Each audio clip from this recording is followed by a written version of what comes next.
Today's number, 3,000. That's how many international leaders are set to attend the World Economic Forum's annual meeting in Davos this week. Today's other number is 300. That's how many sex workers will also be joining.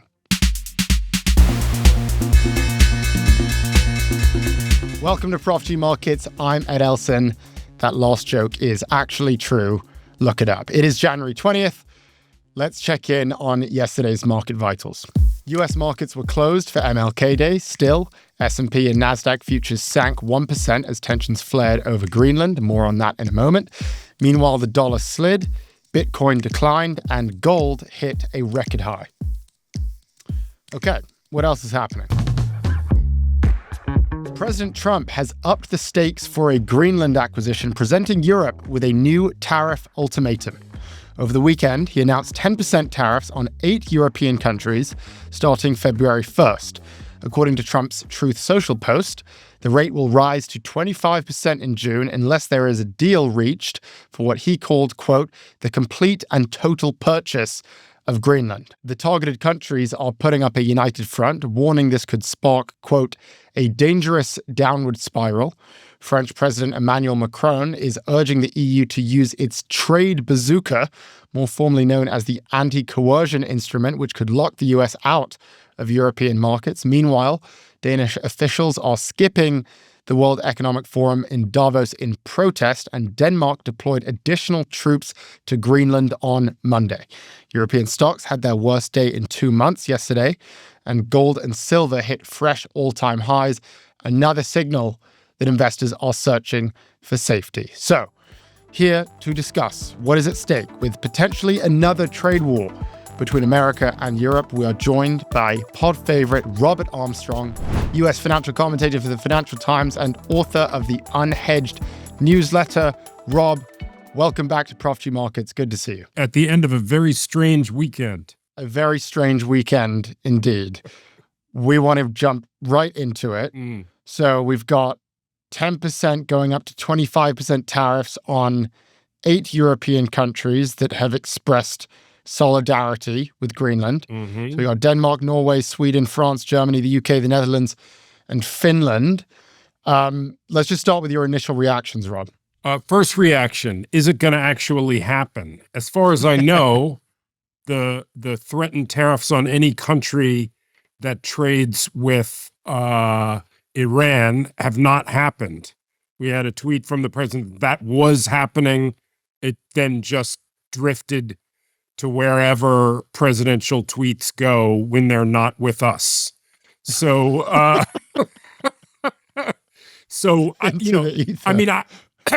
the rhetoric is pretty strong. There was the bizarre text to the leader of Norway. It seems pretty serious, and markets are reacting.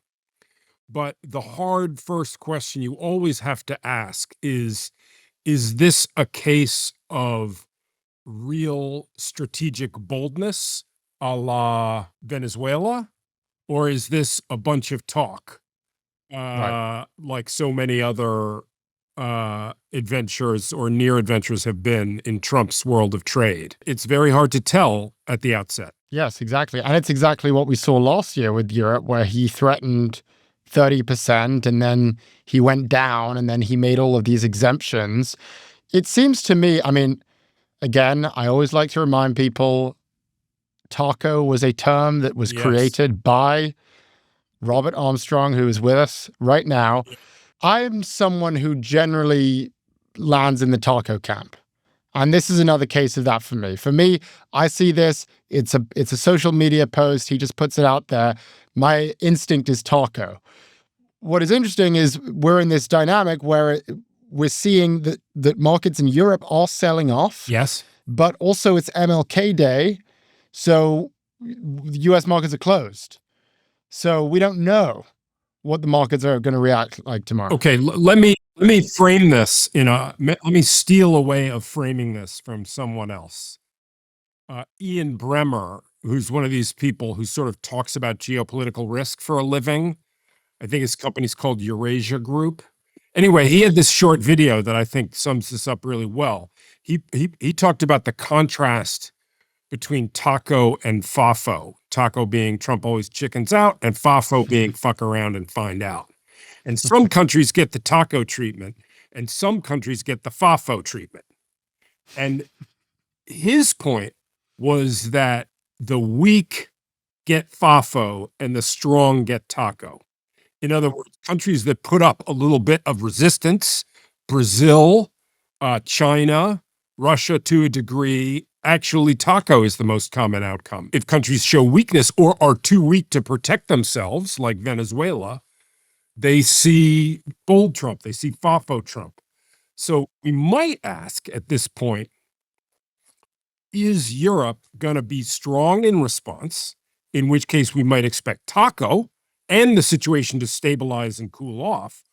Or do they get into a characteristically European mode of tripping over their own feet and their own internal political squabbles, come with a weak and divided response, in which case they get fafo, right? The hard side of Trump. So I'm not sure that's true, but I think it's a kind of intriguing way to think about it, right? And I would bet that you are right, that this is a situation where Trump will be prepared to back off, but only if Europe shows willingness to up the ante. Yes.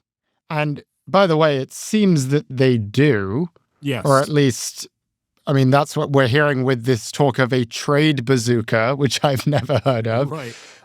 This is what Emmanuel Macron has been suggesting, Yes. that they use the anti-coercion instrument. They call it the trade bazooka. I love that. Yeah, I love that name, anti-coercion instrument. It's like a special axe they keep in a box in Paris or something. You know? From my understanding, it's basically just some export controls. Yeah. I'm not sure exactly what makes it a bazooka versus any other trade weapon. Well, it just means Europe is committed to a lot of global principles of kind of fair and reciprocal trading with its trade partners. And I think basically what the anti-coercion instrument does is release them from those commitments. So it basically says, if it's a situation where you've been nasty to us and we can be nasty right back. Yeah. Even if it is a taco, I think it probably is. It does seem that there is a vibe change that has occurred, and that is the post and the statement itself is just offensive. Yes. To Europe.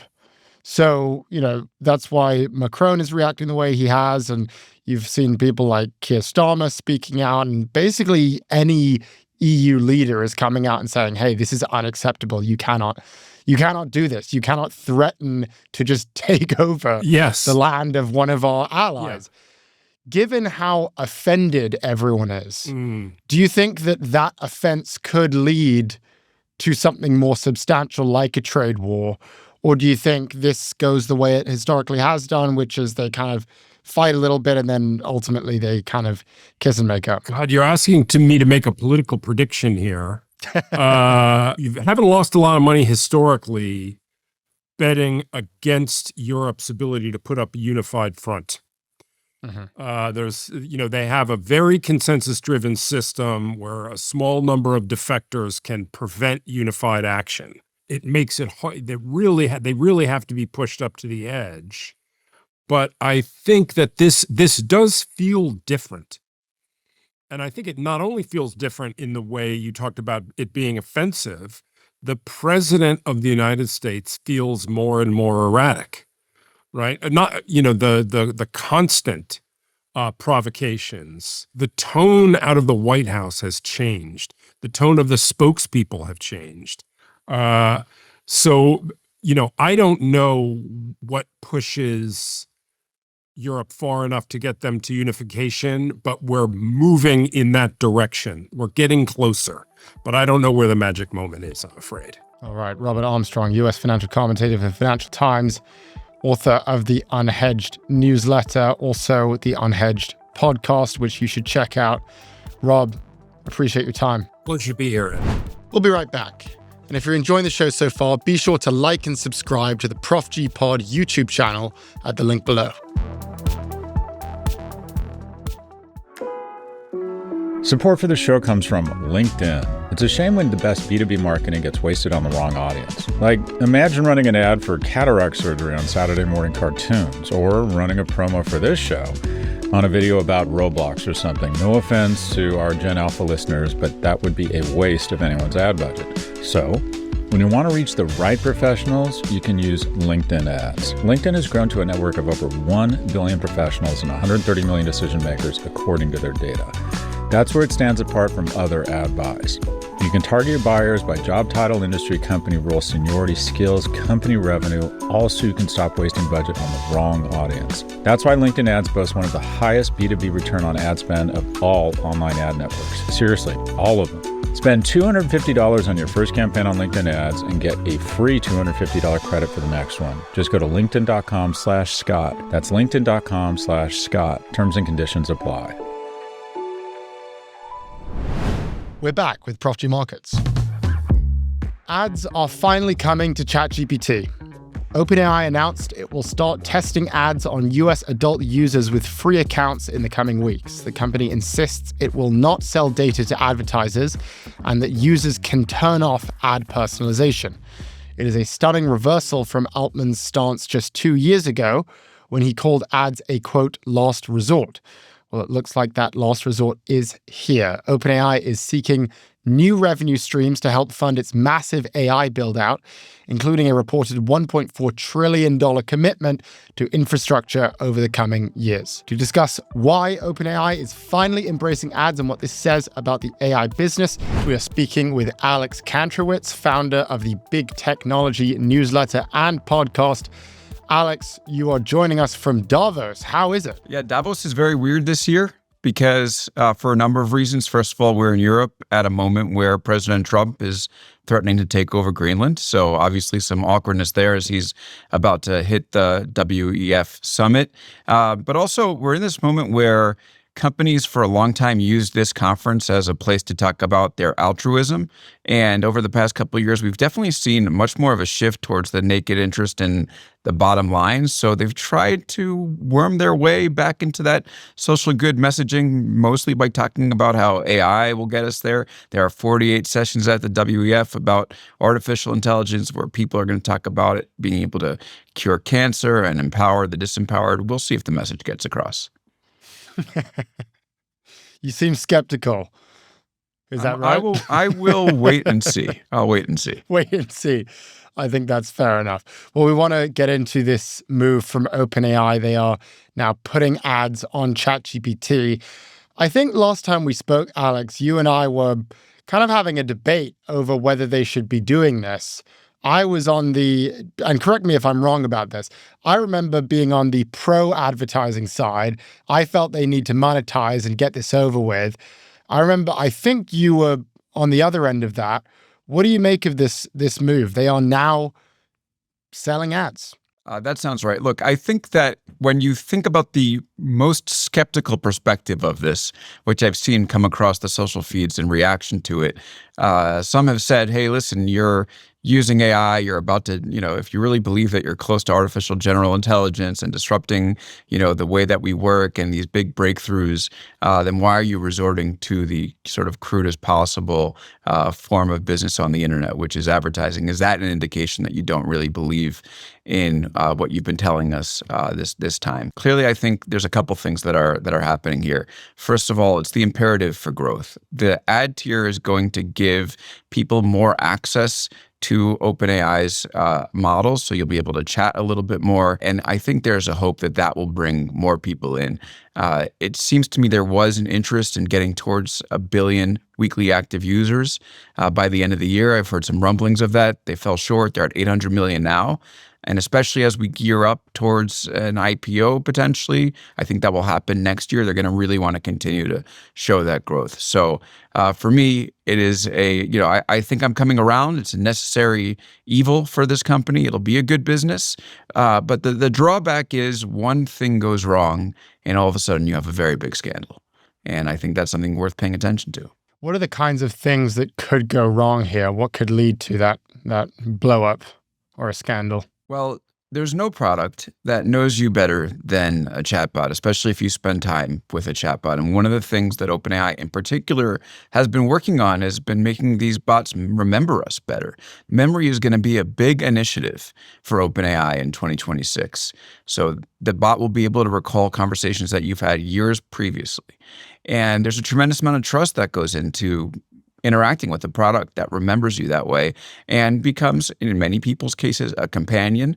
That doesn't necessarily mean romantic, but people have developed friendship feelings towards it, or even some sort of bond with the bot that you believe it has your best interests at heart.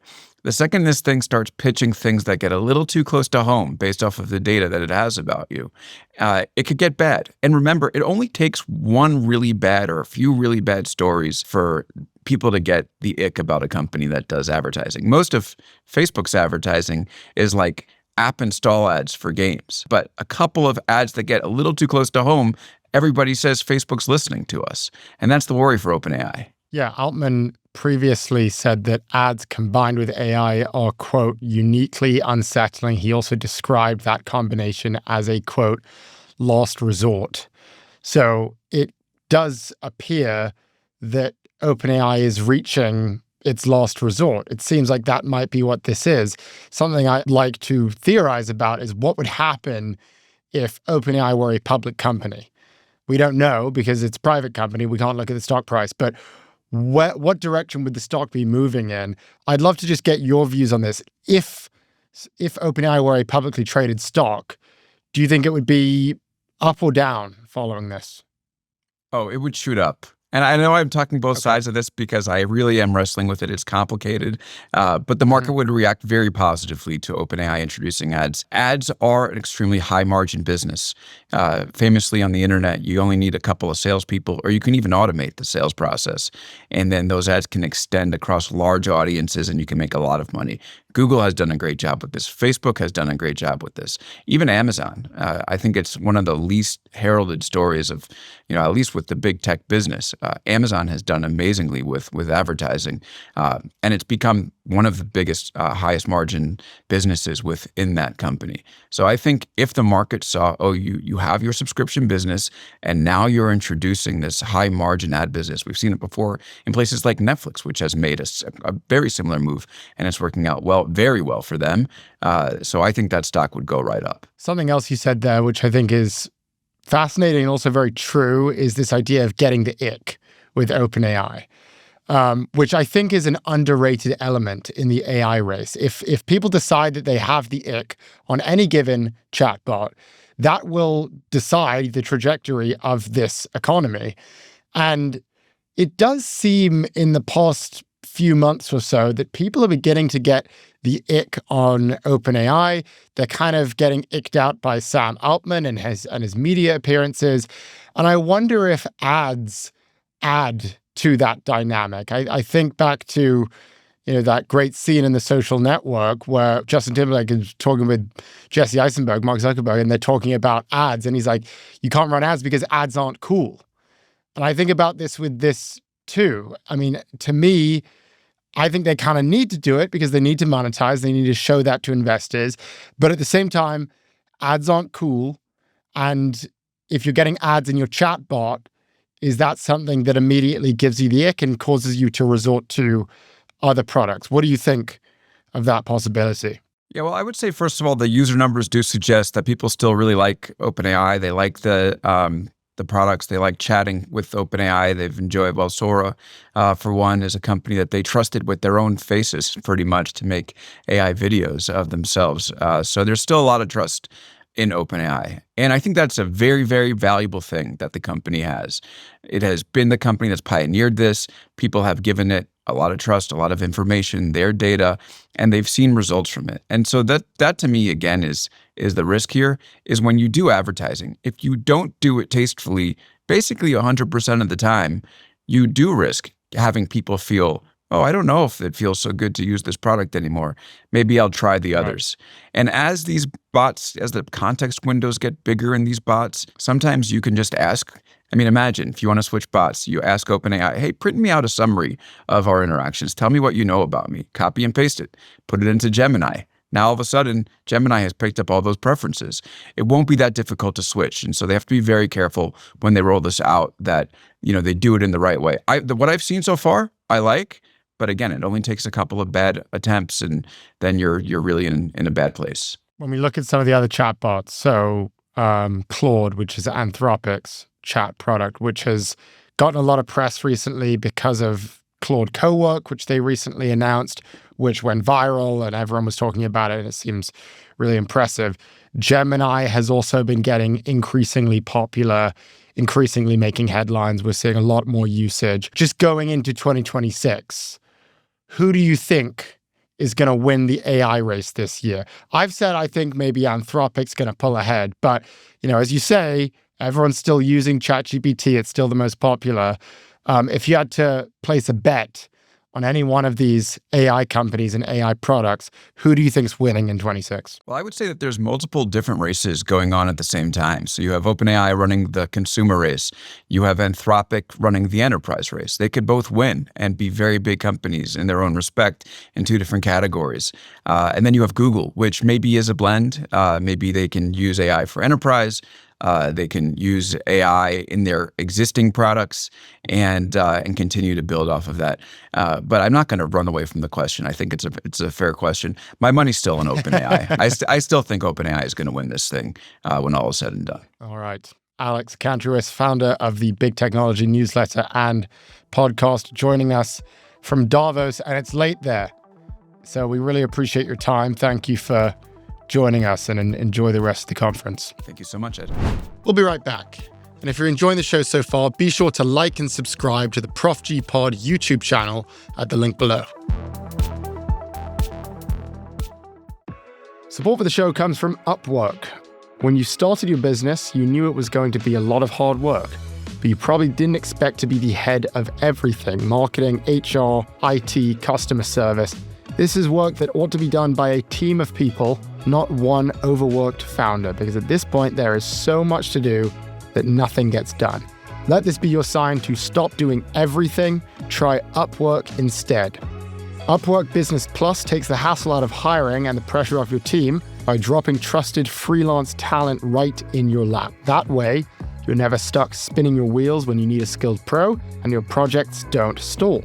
Right now, when you spend $1,000 on Upwork Business Plus, you'll get $500 in credit. Go to upwork.com/save now and claim the offer before January 31st, 2026. Again, that is upwork.com/SAVE.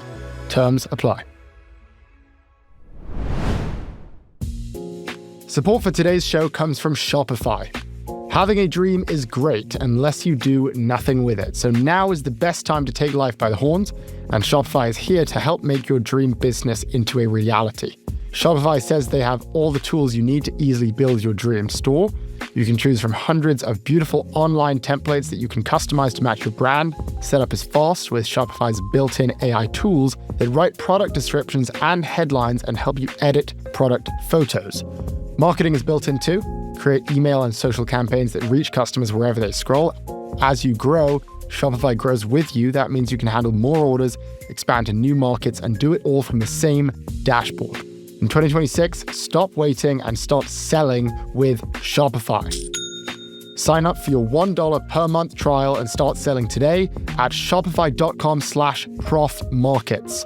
Go to shopify.com/profmarkets. That's shopify.com/profmarkets. Hear your first this new year with Shopify by your side. We're back with Prof G Markets. One last tech story before we close.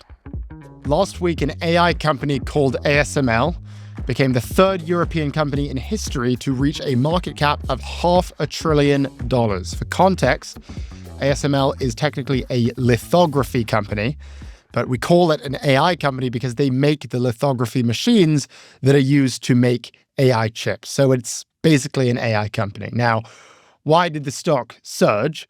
Well, it was actually because of the earnings of another AI company, and that company was TSMC. As you may know, TSMC is the Taiwanese chip maker. Last week, they announced they will be spending $56 billion on chip manufacturing. And the reason that is important for ASML is because TSMC is ASML's largest customer. So that means a big chunk of that $56 billion will be landing on ASML's income statement. That's why ASML shares rose 7%. That's why the stock hit a record high. Now, why are we highlighting this? Well, because as you might remember, ASML was one of our stock picks last year. Back in July, we said on this program that ASML was a buy. And the reason we were so bullish was because one, the company was just perfectly positioned for the AI boom. And two, it was receiving a multiple it didn't deserve, largely because of its own concerns about geopolitical conditions and tariffs. Concerns that, by the way, were not reflected across the rest of the market. It was a slightly complicated thesis. I won't go into the full details, but if you want them, go check out our episode from July 17th. The central idea, however, was the following. ASML had this habit of under-promising and over-delivering. And it seemed to us that investors hadn't quite figured that out. Now here comes the brag. We recommended this stock at $750 per share. As of today, it is trading at $1,359 per share. In other words, the stock has risen more than 80%. That means that ASML has generated 5 times more returns than the S&P over the past 6 months. And I have to say, aside from Google, this might be one of our best calls last year. Now, at this point, the company is fairly valued. It isn't really the buying opportunity it was, at least in our view. We consider this a hold, not a buy. Therefore, I don't really have investment advice here. The reason we bring it up is entirely selfish, and that is we wanted to take a victory lap. So there you have it. Historic run for ASML. Congrats to those of you who did buy back in July. And if you did, let us know in the comments. We'd love to hear from you. Thanks for listening to Prof G Markets from Prof G Media. If you liked what you heard, subscribe to our YouTube channel and tune in tomorrow for more.